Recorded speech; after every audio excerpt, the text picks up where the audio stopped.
बहुत स्वागत धर्मेंद्र जी रिपब्लिक भारत के राष्ट्रीय सर्वोपरि सम्मेलन में। मैं सबसे पहले तो आपसे पूछूंगी कि जीत के बाजीगर, राजनीतिक रणनीतिकार, जीत के निर्माता, इन सब नामों में से कौन सा नाम आपको पसंद है, क्योंकि यही नाम आजकल आपके लिए चल रहे हैं। देखिए, जीत जीत होती है और ये कोई भी नारा, मेरा कोई व्यक्तिगत संबंध नहीं उस नारों से, उस उपमा से। कोई जीत नागरिकों की होती है, हरियाणा की जनता की हुई जीत। एक पार्टी की, जो पार्टी 10 साल से काम कर रहा है, दायित्व में है, उनकी विचारों की जीत होती है, प्रोग्राम्स की होती है, पॉलिसीज़ की होती है, नेतृत्व की होती है। उसमें अनेकों लाखों कार्यकर्ता लगते हैं, विभिन्न भूमिका में काम करते हैं, इसीलिए कोई व्यक्ति की जीत नहीं होती। और जो मेरे जैसे एक सामान्य भूमिका में रहने वाला कार्यकर्ता की जीत कोई व्यक्तिगत रूप में जोड़ना कोई अमर्यादित होगी। हरियाणा के नागरिकों की जीत हुई है, उन्होंने बहुत मैच्योर मैंडेट दिया है। तीसरी बार भारतीय जनता पार्टी की प्रोग्राम, पॉलिसी और सर्वोपरि हम लोगों की नेता, देश की लोकप्रिय प्रधानमंत्री नरेंद्र मोदी जी के ऊपर देश की नागरिकों की जो आस्था है, हरियाणा ने उसको दोहराया। धर्मेंद्र जी, लोग यही कहते हैं कि यही आपकी खूबी है कि आप पर्दे के पीछे से ऐसा काम कर जाते हैं, लोगों के सामने वाले को पता नहीं चलता है, और जीत जहां पर हार होती है वहां से आप जीत खींच के ले आते हैं। तो ये आपके लिए कहा जाता है। मैं अपने दर्शकों को भी बताऊं कि हरियाणा में जो अप्रत्याशित नतीजे आए, बहुत से लोगों ने सोचा था, एग्जिट पोल्स ने जो दिखाया कि वहां पर सरकार कांग्रेस की बन रही है, जब लोग अपने टीवी के सामने बैठे तो सरकार बन गई बीजेपी की, और वो तीसरी बार हैट्रिक। उसके पीछे के निर्माता धर्मेंद्र जी हैं। तो मैं धर्मेंद्र जी एक चीज आपसे जरूर कहूंगी, ये चक्रव्यूह जो आपने रचा, इसकी इनसाइड स्टोरी जरा हमारे लोगों को जरूर बताइए। देखिए, हरियाणा में हम लोग जब काम शुरू किए, 4 जून को लोकसभा की नतीजा आया। हरियाणा में 10 लोकसभा की सीट होते हैं। 2019 में पार्टी को 10 से 10 लोकसभा में विजय हुई थी। 24 में वो घट के 5 हो गया। उसी में हमारे प्रतिद्वंदियों के मन में एक फॉल्स कैलकुलेशन उनके मन में आ गया कि हम आ ही गए, इसलिए उनकी ताकत जितना नहीं था उससे ज़्यादा उत्साही थे। और बारीकी से 2024 जून की नतीजे को, लोकसभा की नतीजे को आप देखोगे, भारतीय जनता पार्टी को मैं कहूँ, हरियाणा में वो अपने पैर मजबूती के साथ जमा चुका है। एक प्लान, प्रोग्राम, अच्छे गवर्नेंस के कारण मनोहर लाल खट्टर जी के नेतृत्व में 10 साल अच्छे काम हुए। हमारे नए मुख्यमंत्री नायब सिंह सैनी बीते 6-8 महीने में अपना एक नयापन उभार के लिए आ पाए थे। और मैं सर्वोपरि कहूँ कि वहाँ हरियाणा की जो मूल चरित्र है, किसानों की, सैनिक प्रांत है, नौजवानों की अपना एक एस्पिरेशन है, ये सारे भारतीय जनता पार्टी से मन से जुड़े हुए थे। कभी कभी चुनाव प्रबंधन में थोड़ा बहुत एक बड़ा चुनाव में हमारी कुछ असामंजस्य होती है, थोड़ा सा ही असामंजस्य 24 की जून की चुनाव में हरियाणा में हुई थी। पार्टी ने कोई भी एक जिसके पास ऑर्गेनाइजेशनल कैपेसिटी होगा, जो समीक्षा ठीक से कर पाएगा कि मेरे प्रॉब्लम एरिया कहाँ था, पार्टी ने उस चैलेंज को पॉजिटिव माइंडसेट पे लिया। और जो जो चुनौती था, कई सारे इंटरनल रिफॉर्म की आवश्यकता थी, कई सारे पार्टी की कठिन निर्णय की करने की आवश्यकता थी, कई सारे चीज़ों की एक फोकस तरीके से काम करने की आवश्यकता थी। चुनाव जीतने के लिए एक पार्टी को, एक ऑर्गेनाइजेशन को जो करना चाहिए था, भारतीय जनता पार्टी की कमिटेड ऑर्गेनाइजेशनल क्लैरिटी रखने वाले कार्यकर्ताओं की एक बड़ा टोली वो सारे काम को किया, मिलके किया, मन लगा के किया और नेतृत्व पे भरोसा रख के किया। हरियाणा की जनता ने उसको स्वीकृति दिया। धर्मेंद्र जी, बहुत से लोग हरियाणा की चर्चा कर रहे हैं, वो स्वाभाविक भी है, लेकिन उड़ीसा में जो जीत मिली, और उड़ीसा में भी जीत के पीछे एक बड़ा भागीदारी और एक बड़ा रोल रहा, वो धर्मेंद्र प्रधान जी का रहा है। अब उड़ीसा में जो जीत मिली, आपको लगता है वो सही मायने में एक बड़ी जीत इसलिए है क्योंकि वहां पर आप लोगों के पदचिन्ह पड़े, जो जहां आप खाता खोलना चाहते थे वहां पर सरकार बनी? उसके बारे में जरूर बताइए हमारे दर्शकों। देखिए 2014 में जब भारतीय जनता पार्टी की एक नया रिसर्जेंस हुई देश में माननीय मोदी जी के नेतृत्व में, तब भी भारतीय जनता पार्टी उस प्रदेश में तीसरे नंबर की पार्टी था। सही बात। 19 में जब हम लोग दूसरी बार माननीय मोदी जी प्रधानमंत्री बने, उस चुनाव में बीजेपी नंबर 2 पार्टी हुआ। और मैं वहाँ की सामाजिक जीवन से जुड़ा हूँ, वहीं से आता हूँ। और मेरा 2014 के बाद एक पंचायत चुनाव हुआ, 2017 में, 2019 में एक चुनाव हुआ। ये सारे चुनाव में एक पैटर्न था।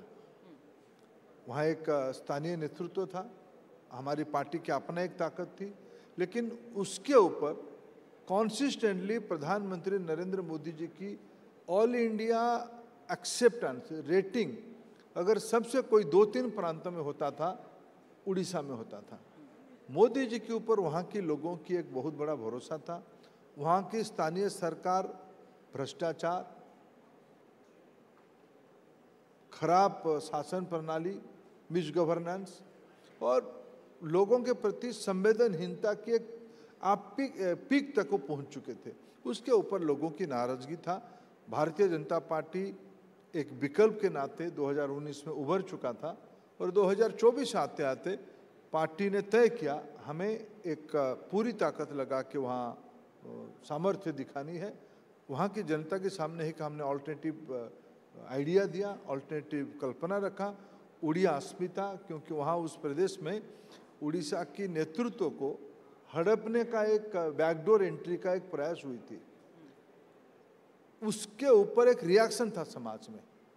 भारतीय जनता पार्टी उड़िया अस्मिता जो हमारी देश की सभ्यता है, हम एक राष्ट्र सर्वोपरि राष्ट्र, एक राष्ट्र मजबूत राष्ट्र की मान्यता के साथ साथ बहुविध भाषा संस्कृति, इसको लेके भी हम लोग प्राइड है। हम उड़िया लोग अपने आइडेंटिटी को लेके, अपने कल्चरल हेरिटेज को लेके बहुत स्वाभिमानी लोग थे। उसको भारतीय जनता पार्टी एक राष्ट्रीय राजनीतिक पार्टी होने के बावजूद एक राज्य की सांस्कृतिक पहचान को, जो इस बार चुनाव के पहले खतरे में था, उसको स्वीकृति दिया। प्रधानमंत्री जी ने हमें अनुमति दिया और खुद उस विषय में कहा कि उड़िया अस्मिता को हम हनन नहीं होने देंगे। इसको जब खुद प्रधानमंत्री जी ने और पार्टी के अन्य राष्ट्रीय नेतृत्व ने, आदरणीय गृह मंत्री, पार्टी के राष्ट्रीय अध्यक्ष, डिफेंस मिनिस्टर साहब, ये सब जब उसको मुद्दा बनाए और वहाँ के स्थानीय नेतृत्व उसको जब मुद्दा बनाया, उस पर उड़ीसा के लोग भरोसा किए। देखिए मेरा एक ब्रॉडली मानना है, राजनीति एक डायनेमिक चीज़ है। लोग अच्छे विकल्प की तलाश में रहते हैं, वो भी होनी भी चाहिए। राजनीति में कोई भी पार्टी की कभी भी मोनोपोली नहीं होनी चाहिए। इसलिए राजनीतिक पार्टी भी politics of performance, politics of development में विश्वास रखेंगे, जो भारतीय जनता पार्टी जिसको पॉलिसी बनाई है। उड़ीसा में भी लोगों के साथ जिनके हाथ में दायित्व था, उन्होंने नाइंसाफी किया था, उन्होंने उनके प्रति संवेदनहीनता की रुचि दिखाई थी। इसके उत्तर वहाँ की जनता ने दिया, बीजेपी को चुना। पर धर्मेंद्र जी, जो बात आप कह रहे हैं उसी से सवाल भी निकलेगा आपके लिए। जब आप कह रहे हैं कि किसी पार्टी की मोनोपोली नहीं होनी चाहिए, तो बहुत से आपके विरोधी कहते हैं कि बीजेपी एक मोनोपोली स्टैब्लिश कर रही है और इसीलिए उन्हें भी हटाने की जरूरत है, वो मोनोपोली नहीं होनी चाहिए। कोशिश कर रहे हैं ना। देखिए कुछ लोग अनफॉर्चुनेटली इन दिनों में देश में डेमोक्रेसी की 2 डेफिनेशन कुछ लोगों ने बना लिया। वो जीतेंगे तो डेमोक्रेसी की विजय हुआ, कॉन्स्टिट्यूशन की विजय हुआ, वो हारेंगे तो अनकॉन्स्टिट्यूशनल हुआ और डेमोक्रेसी कॉम्प्रोमाइज हुई। ये तो चुनाव की प्रक्रिया, हम हारे भी ना, अनेक राज्य में हम हारे, लोकसभा में हमारी सीट घटी, एनडीए की बहुमत आई, इसको स्वीकार करनी चाहिए। जिन्होंने डेमोक्रेसी को एक मुद्दा बनाया था पिछले लोकसभा के चुनाव में, जिन्होंने आरक्षण को एक मुद्दा बनाया था, उन्होंने हरियाणा के चुनाव आते आते कहा, कभी कभी मैं कुछ स्पोक्स पर्सन को, कुछ नेताओं को कांग्रेस पार्टी की देखता हूँ, वो कहते हैं राहुल गांधी ने कब कहा हम आरक्षण को खत्म करेंगे।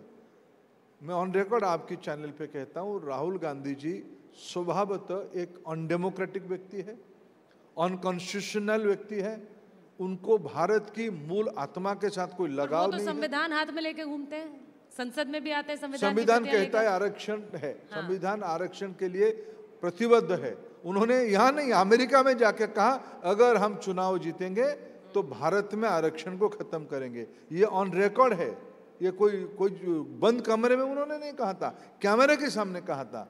उनको बड़े घर के लोग हैं, झूठ बोलने से भी कुछ लोग उनको सच मानते हैं, यही उनकी विडंबना। कुछ उनके साथ साइकोफैंट, कुछ चाटुकार, इस प्रकार के सामंतवादी लोगों के साथ जुड़े रहते हैं। ये उनके एक मानसिक दिवालियापन और भ्रम की स्थिति है। इसीलिए जब खुद हार जाते हैं वो अनडेमोक्रेटिक अप्रोच ले लेते हैं। आपको लग रहा है एक चाटुकार लॉबी उनके इर्द गिर्द रहती है, उन्हें बोला जाता है करिए, लेकिन समझ नहीं पाते। देखो, ये बात नई नहीं है। समाज में कई पुराने इतिहास को देखो, कई लोगों के हाथ में सत्ता रही लेकिन उनको दिवालिया भी कहा गया है। दिवालिया इसलिए कहा गया कि उन्होंने सही सलाहकार नहीं रखा, खुद सही समझ उनकी समाज और परिस्थिति के बारे में नहीं होती थी। जिनकी खुद की समझ नहीं है, खुद ऐसे लोगों के वो घिरे रहते हैं। सामंत रियलिटी से दूर रहते हैं, वो फ्यूडल है। आज कांग्रेस पार्टी फ्यूडल लॉर्ड्स के द्वारा चलने वाले पार्टी है। इनकी कोई प्रजातांत्रिक पद्धति पे विश्वास होता तो ये हसर उनका आज ना होता। अच्छा धर्मेंद्र जी, बहुत से लोग जो बीजेपी के चुनाव जीतने की स्ट्रैटेजी की प्रशंसा करते हैं, वो ये भी कहते हैं कि क्या बीजेपी अब एक इलेक्शन जीतने वाली मशीन बन गई। अब इसको आप पॉजिटिवली भी ले सकते हैं, इसको आप नेगेटिवली भी ले सकते हैं। आप लोगों ने मध्य प्रदेश में तस्वीर एकदम से बदल दी, वहां फिर सरकार बनी, छत्तीसगढ़ में फिर सरकार बनी, हरियाणा में फिर सरकार बनी, अब हमारी बारी महाराष्ट्र की है, झारखंड की है। तो ये जो आप कर पा रहे हैं, बीजेपी जैसे हारी हुई बाजियों को पलट देती है। अब इसकी मैं तारीफ कर सकती हूँ, बहुत से लोग तारीफ करेंगे, बहुत से लोग कहेंगे ये कर कैसे रहे। देखिए, ये होती है जब आपकी प्रतिबद्धता होती है, आप एक मिशन से जुड़े रहते हो, आपकी कमिटमेंट होती है, तब जाके आप कर पाओ। भारतीय जनता पार्टी, जैसे मैंने शुरू में कहा, क्यों हम चुनाव जीते, क्योंकि हमें स्पष्ट है कि हम चुनाव जीतना क्यों है। तिजोरी भरने के लिए नहीं, दामाद की संपत्ति बढ़ाने के लिए नहीं, कुछ लोगों को एमएलए बनाना, कुछ लोगों को एमपी बनाना, एक मंत्रिमंडल बनाना, ऐसो आराम से रहना, इसीलिए हम सरकार नहीं बनाते हैं। मेरे नेता, मेरे प्रधानमंत्री छुट्टी नहीं लेते हैं। ये किसको प्रशंसा करने लायक बात है या इसको कोई आपत्ति करने लायक बात है? हम आनंद में नहीं रहते हैं, हम दूसरे की आनंद से आनंदित होने वाले लोग हैं। अगर हमारी प्रतिबद्धता, हमारी मेहनत, हमारी पसीना किसी को पसंद नहीं है, उनको मुबारक, वो अपना मौज मस्ती कर। लोग तो यहाँ चुनाव लड़ते हैं, दूसरे तीसरे दिन नतीजा आने के पहले विदेश घुमाते हैं। क्यों जाते हो भाई? इस देश के प्रति लगाव नहीं है, इस देश की समस्या को आपको समझना नहीं है। हारना जीतना तो लगे रहता है, कुछ लोगों को उस देश के साथ जुड़ाव नहीं है। प्रॉब्लम है ये। आज ऐसा होने नहीं चाहिए। हमारी जो प्रतिद्वंदी है वो भी मजबूत रहे, वो हमको आलोचना करे, टिक्का करे, टिप्पणी करे। ये तो प्रजातंत्र की तकाजा है, आवश्यकता है, हमें आपत्ति नहीं। लेकिन आप विदेशी ताकत के साथ जुड़ोगे, विदेश भूमि में भारत को नीचा दिखाओगे, आप मानोगे कि भारत की जनता आपका प्रशंसा करेगी। ये आप जो मुगालत में हो, आपकी जो गलतफहमी है, ये अभी कभी कभी आपको तंद्रा से लोग उतार देते हैं। आप लगातार देखो कांग्रेस पार्टी की हालत देखो, लगातार तीसरी बार कांग्रेस पार्टी 100 की संख्या पहुंच नहीं रही है। लेकिन उनकी मानसिकता देखो, उनकी तरीके देखो, इसलिए लोग उसके ऊपर जब टिप्पणी करते हैं, हमें क्यों दोष देते हो? हम तो मेहनत करेंगे ही, हमारा विचार स्पष्ट है। आप तो धर्मेंद्र जी बोल रहे हैं कि आलोचना करते हैं, हम आलोचना को वेलकम करते हैं, लेकिन वो कहते हैं ये हमें बोलने नहीं देते हैं, न संसद में बोलने देते हैं। हम अगर सवाल उठाते हैं तो बीजेपी उसको दूसरा ही एक शक्ल दे देती है, ये भी आरोप लगते हैं। देखिए, कोई किसी की तर्कविहीन बातों पे हम क्या उत्तर दे पाएंगे? संसद में उनकी भी एक भूमिका है, वो निभाते हैं। लेकिन क्या बोल रहे हो आप, किस विषय पे बोल रहे हो, आपकी विषय पे समझ कैसे बन पा रही है? लोग उसको आज मूल्यांकन लोग कर रहे हैं, ऐसे तो नहीं कर रहे हैं ना। आपको मैंने फिर कहा नम्रता के साथ, तीसरी बार आपको 14, 19, 24, आप 100 संख्या पार नहीं कर पा रहे हो। पीढ़ी दर पीढ़ी आपके खानदान इस देश की शासन किया, आजादी के उपरांत आपको मोनोपोली रही आपकी।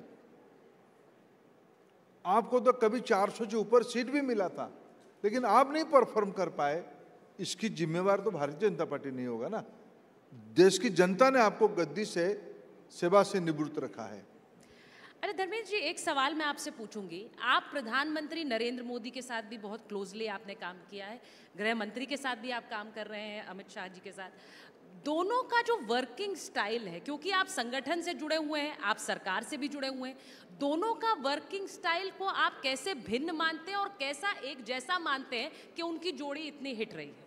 देखो, सभी व्यक्ति का अपना अपना एक वर्किंग स्टाइल रहता है, शैली रहता है और विषयों को रखने की तरीका रहता है। लेकिन मैं कहूँ हमारे देश सौभाग्यशाली है। प्रधानमंत्री नरेंद्र मोदी जी जैसे एक विशालकाय नेतृत्व, हिमालय जैसे एक नेतृत्व आज हमको मिला है। साहित्य में कहा जाता है कि ये हिमालय जैसे उनकी व्यक्तित्व है। आज देश को, जिनकी दृष्टि आने वाले 1-2 शतक सेंचुरी के आगे की है, देश कैसे होनी चाहिए, देश की, कभी कभी इन दिनों में प्रधानमंत्री जी ने एक विषय उठाया कैबिनेट में। मेरा सौभाग्य है, मैं उनके साथ संगठन में भी काम कर रहा हूँ, मैं उनके साथ सरकार में भी काम कर रहा हूँ। उन्होंने कहा कि आने वाले 25-30 साल देश युवाओं की देश रहेगा।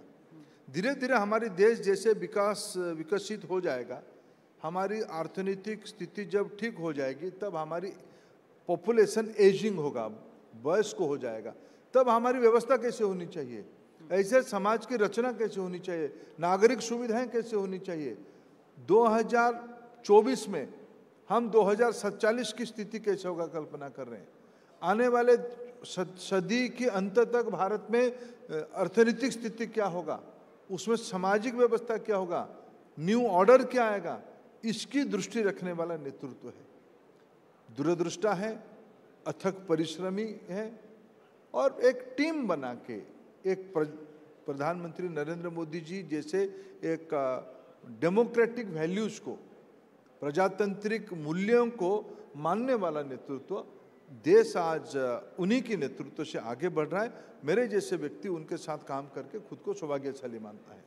आप दुनिया की सबसे बड़ी राजनीतिक पार्टी भी बन गए, पॉलिटिकल पार्टी भी बन गए, आपको लगता है उसका श्रेय आप किसे देंगे? आप कार्यकर्ताओं को, नेताओं को, प्रधानमंत्री के नेतृत्व को? क्योंकि एक बहुत बड़ी उपलब्धि भी है और इसे प्रधानमंत्री के इस कार्यकाल से भी जोड़कर देखा जा रहा है कि नरेंद्र मोदी के नेतृत्व में ये एक बड़ी उपलब्धि आप लोगों को हासिल हुई है।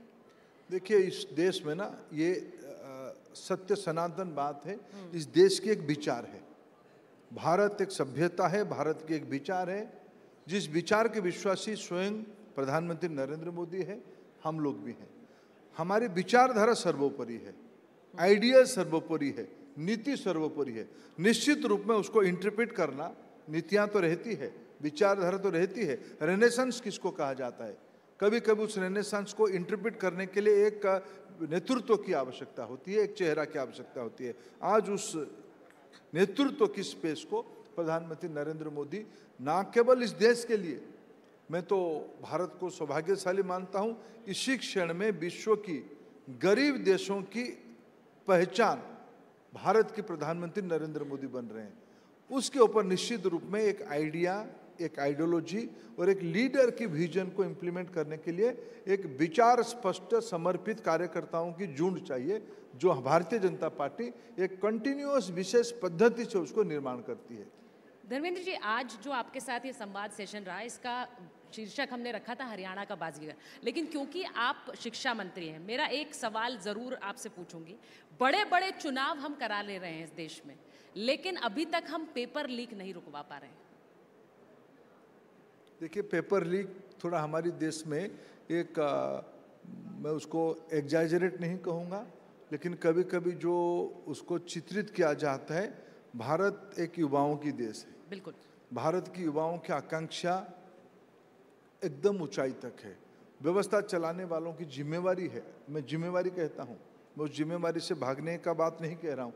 हमारी जिम्मेवारी है हमारी देश के बच्चों को एक स्पष्ट पद्धति, एक प्रोसेस उनके सामने देना है, जिसमें उनकी विश्वास हो, जिसमें पारदर्शिता हो।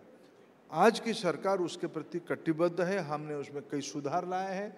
पिछले दिनों में हमको जो कुछ चुनौती सामने आई थी, जो ध्यान में आई थी, उसको उस लर्निंग से हमें आगे बढ़ के एक अच्छे पारदर्शी प्रक्रिया लाने की हमारी दायित्व है। उस दायित्व को हम समझ के काम भी कर रहे हैं। धर्मेंद्र जी, मैं उम्मीद कर रही हूँ, क्योंकि हरियाणा की एक बाजी को आपने पलटा है और जो दायित्व आपके हाथों में है उसे आप बखूबी निभाएंगे, इसमें कोई दो राय नहीं है। बहुत बहुत धन्यवाद। रिपब्लिक भारत के